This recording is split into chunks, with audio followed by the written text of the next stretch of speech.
Ya, semangat. Jangan lupa ya, kasih pertanyaan-pertanyaan yang benar dalam diri Anda. Walaupun orang sekitar mungkin mengejek, mencemooh, meragukan.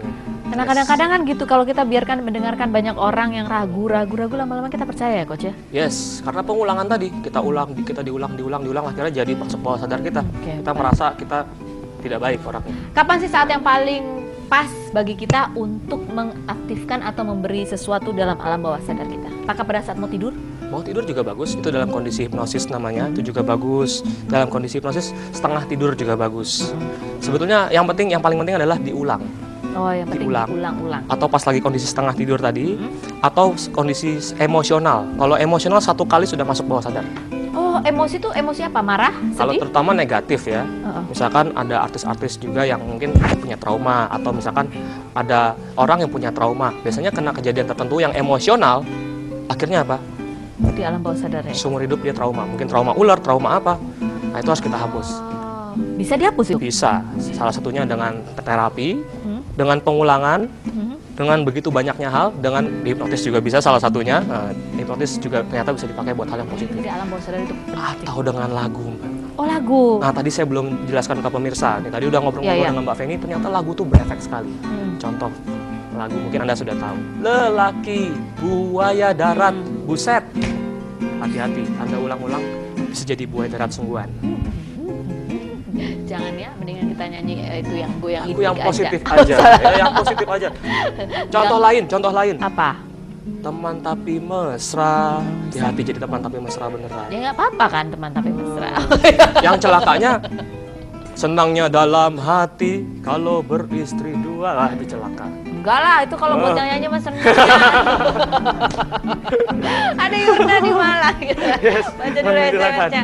Mana yang harus saya dahulukan, kuliah saya atau kesempatan berkarir? Bukankah momen yang tepat itu datangnya hanya 1 kali? Wah, ini Yurna kayaknya lagi dapat tawaran menggiurkan ya di Malang.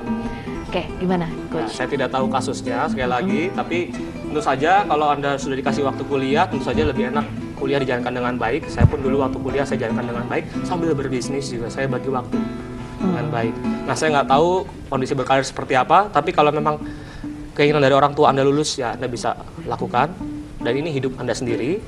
Anda bisa juga ambil kesempatan berkarir itu juga bisa. Tentu saja pilihan di tangan Anda sendiri.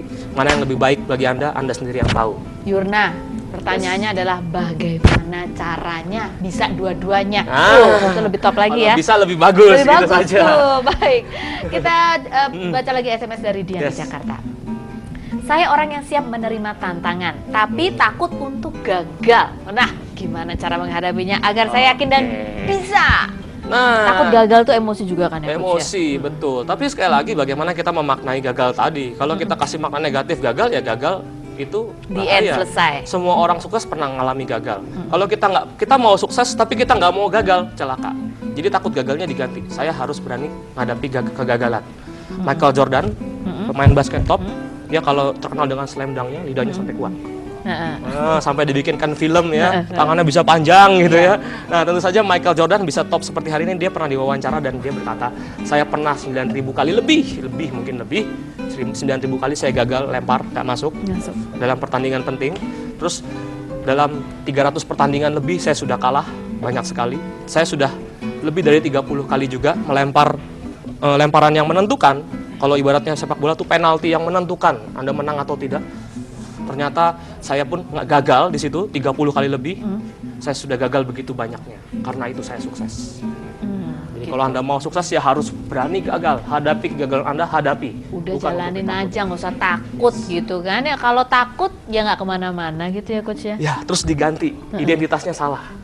Saya adalah orang yang siap menerima tantangan, itu bagus, tapi diganti. Saya orang yang berani gagal untuk meraih sukses. Oh, berani gagal untuk meraih sukses. Jadi jangan sampai berhenti cuma berani gagal aja. Nanti gagal melulu ya. Untuk meraih sukses. Tapi ada tujuannya. Itu gayanya harus kayak gitu ya, Coach ya? Oh iya, gerakan itu. Yes. Nah, ini nanti tips terakhir nih, gerakan ya. Bagaimana kita mengubah gerak ketika kita lagi down, kita ubah gerak. Yes! Seketika kita jadi lebih semangat. Itu sambil ngaca atau gimana, Coach? Sambil ngaca boleh, nggak harus sebetulnya.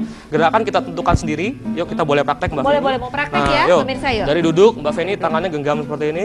Waktu berdiri, yes! Nah, gitu. Keren ya.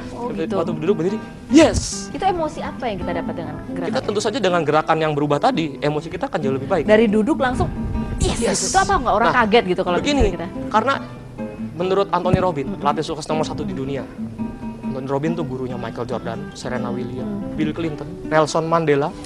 Semua orang top belajar dari dia, termasuk saya belajar ikut seminarnya juga, termasuk guru saya yang begitu akrab dengan saya, Patung Desa Waringin, yang hari ini lagi liburan di Turki. Patung, halo kalau nonton. Patung, oleh-oleh. Ya. Nah, ternyata mereka mengajarkan our emotion is created by our motion. Emosi kita ditentukan oleh gerakan kita. Kalau kita ketika emosinya down, kita bergerak, yes, emosi kita berubah. Jadi kita bisa merubah emosi. Itu namanya power move. Ibaratnya karate, yakin nggak nih batanya patah nih? Yakin nggak nih balok esnya patah? Power move, yes, pasti bisa. Dar. Kalau lagi sedih putus asa gitu, gimana caranya? Langsung sama, lompat, yes. Dan lakukan yang lain tadi, self talk-nya dibenerin, pertanyaannya dirubah, maknai positif, jangan lupa maknai positif setiap kejadian. Kalau putus, untung putusnya sekarang. Nanti kalau pas lagi udah menikah, bermasalah, gitu. Jadi kalau lagi diputusin, ya untung putus ya bisa ketemu. Jadi apapun ada syukuri, itu disyukuri. Apapun yang terjadi kita syukuri. Tentu saja tidak mudah sekali lagi, tapi kita belajar untuk menjadi kebiasaan kita bersyukur, dan kita tentu saja bukan hanya bersyukur, tapi jadi lebih baik. Aduh, luar biasa. Terima kasih coach sudah hadir di dulu. sini ya dengan semangatnya yang luar biasa. Jadi tertular ya gitu ya. Di rumah bagaimana pastinya juga tertular semangatnya. Jangan lupa kata semangat. Di situ juga ada kunci tips-tips bagaimana cara kita bisa membangkitkan emosi positif agar bisa meraih kesuksesan di tahun 2013 ini tentunya, agar segala resolusi Anda bisa tercapai. Baik, tuntas sudah motivator kita kali ini. Terima kasih atas partisipasi Anda baik melalui telepon maupun SMS, dan kami mohon maaf jika tidak semua bisa kami jawab. Namun bagi Anda yang ingin berbagi cerita dan melontarkan pertanyaan, silakan kirim ke akun Facebook kami di motivatoxindo.tv @yahoo.co.id, juga Twitter kami di @motivatok, juga Twitter Coach Christian di Chris Motivator. Kita udah mention-mentionan ya, Mbak. Ya, kita sudah follow ya. Sekali lagi terima kasih atas kebersamaan Anda malam ini. Saya Feni Rus dan segenap kru yang bertugas undur diri. Selamat malam dan salam motivator.